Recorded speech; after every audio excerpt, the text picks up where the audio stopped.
In 1981, a man is dropped off for a 5-month stay to photograph the wilderness and wildlife of the Alaskan bush. He takes everything he needs for the stay and more.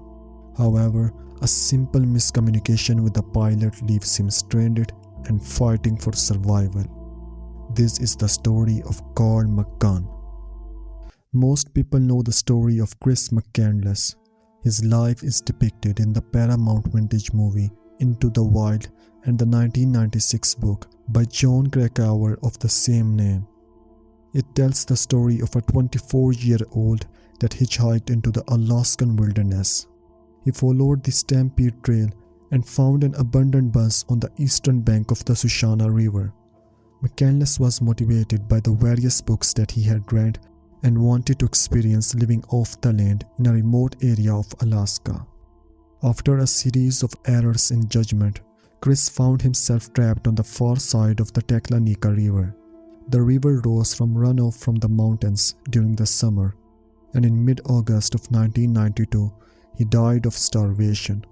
Chris kept a diary of his time in the bus, and his final entry read, "I have had a happy life and thank the Lord.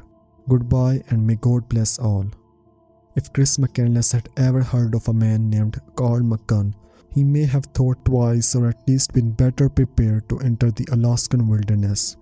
Carl McCunn's story is a precursor to Chris McCandless. Carl McCunn was born in Munich, Germany in 1947, while his father was stationed there in the US Army following the Second World War. He grew up in Texas and joined the Navy shortly after high school. He served 4 years, then eventually ended up in Anchorage, Alaska, following his dream of being a wildlife photographer. During Carl's time in Anchorage, he took trips into the wilderness to capture the amazing Alaskan landscape and wildlife. In 1976, he spent 5 months in the Brooks Range. This is an extremely remote mountain range in northern Alaska. This range is mostly uninhabited even by Alaskan standards.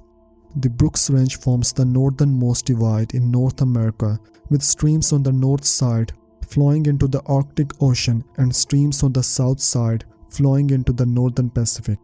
The wildlife includes sheep, bears, wolves, moose, and caribou. This area is one of the most remote and least disturbed wilderness in North America. Carl was so impressed by this remote and isolated area of the world that he wanted to capture its beauty through photography. This experience provided Carl with the motivation and confidence to do more deep wilderness camps alone to photograph nature. In 1981, he returned to the Brooks Range on another 5-month photography trip. He hired a bush pilot to drop him off 220 miles, 362 kilometers northeast of Fairbanks. He was dropped off at the confluence of the Colleen and Porcupine rivers. As this was not Carl's first trip, he came prepared. He had 500 rolls of film, 1400 pounds, 640 kilograms of provisions, 2 rifles and a shotgun. The bush pilot dropped him off in March, and after arriving, Carl threw away 2 boxes of shotgun shells in the river, as he believed he had brought too much and it was only weighing him down. This action would later torment him. Over the next 5 months, Carl lived off of his provisions while photographing nature. The 5 months that he had lived below the Brooks Range were very successful and fulfilling for Carl. He also kept a diary of his activities during this time. However, when early August came and went, Carl knew that he had made a terrible mistake. He believed the bush pilot was returning to pick him up in early August, but that was clearly not the case. Carl wrote in his diary, "I think I should have used more foresight in arranging my departure. I will soon find out." The bush pilot later recalled that he had told Carl that he might be in Alaska at the end of the summer. The pilot assumed that because it was not definite that he would be in the area at the end of the summer, Carl had made other arrangements to be picked up. However, Carl had not made other arrangements. At this point, Carl didn't know how long it would be until someone came looking for him, so he began rationing the food that he had left.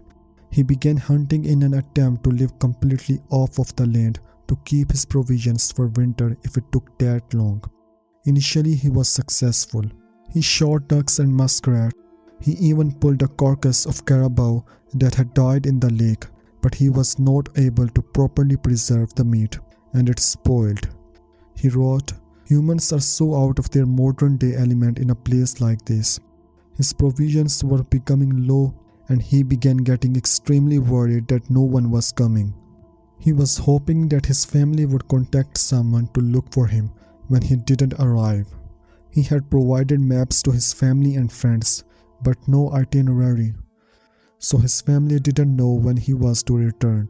He had also asked his father not to contact the police if he was not back by the end of the summer, because if the trip was going well, he would probably stay longer. Carl wrote, "Certainly someone in town should have figured something must be wrong, me not being back by now, but then again, there is probably no one in town who gives a. What in the hell do those people think I gave them maps of my location for? Decoration?" But his friends came through. His friends called the Alaskan state troopers and informed them of Carl's location and that he should have returned by now. The state troopers immediately had a bush pilot fly to his location to check on him. Carl had also provided a map of his location to the state police, so his camp was not difficult to find. In the first pass, the pilot flew over the camp and saw Carl waving his orange sleeping bag very casually in the air. As Carl didn't seem distressed, the pilot made a second pass. On the second pass, the pilot indicated that Carl had casually waved to him. The pilot took a third pass. On the third pass, the pilot indicated that Carl was slowly walking to his tent and did not signal the pilot. The pilot surmised that because there was no indication of distress, that Carl was not in need of assistance. Carl, however, believed that the pilot was getting help. Later that evening, Carl began to rethink his interaction with the pilot. Carl wrote, "I recall raising my right hand shoulder high and shaking my fist on the plane's second pass. It was a little cheer, like when your team scored a touchdown or something. Turns out that's the signal of all okay, do not wait. It is certainly my fault I am here now. Man, I can't believe it. I really feel like a klutz. Now I know nobody is shown up from that incident." However, Carl's luck soon changed slightly. Soon after this unfortunate event, Carl was digging up a trench when he found a cache of rabbit snares and candles. He set the snares and kept hunting to stay alive. He caught rabbits and squirrels for a while, but the lake was freezing over and snow was becoming more and more regular. He saw his first wolf and tried to shoot it with his .22. The wolf yelped and ran into the bush. He wrote, "Bad shot and bad show of patience." By October, he was snaring rabbits, but wolves and foxes had realized that the rabbits were easy prey when they were snared, so they were stealing Carl's food. This severely reduced Carl's food. He was not able to compete with the natural predators in the region. Carl wrote again in his diary, "It's been a terrible day for me, and I won't go into it. Hands getting more frostbitten every day. Have only one meal of beans left. Honestly, I am scared for my life, but I won't give up." In November, Carl ran out of food. He caught a squirrel and wrote, "But that's only a tease, even when you chew up and swallow all the bones too." Around Thanksgiving, he wrote, "I feel miserable. Have the chills upon waking for the past 3 days. I can't take much more of this. Can't stop thinking about using this bullet." As the end of November came, the weather continued to grow colder and more inhospitable. Carl wrote, "I am burning the last of my emergency Coleman light and just fed the fire the last of my split wood. When the ashes cool, I'll be cooling along with them. I chickened out once already, but I don't want to go through the chills again. Then say it doesn't hurt." Carl wrote a letter to his father explaining how to develop his film and requested from the person that found him that his belongings be given to his father.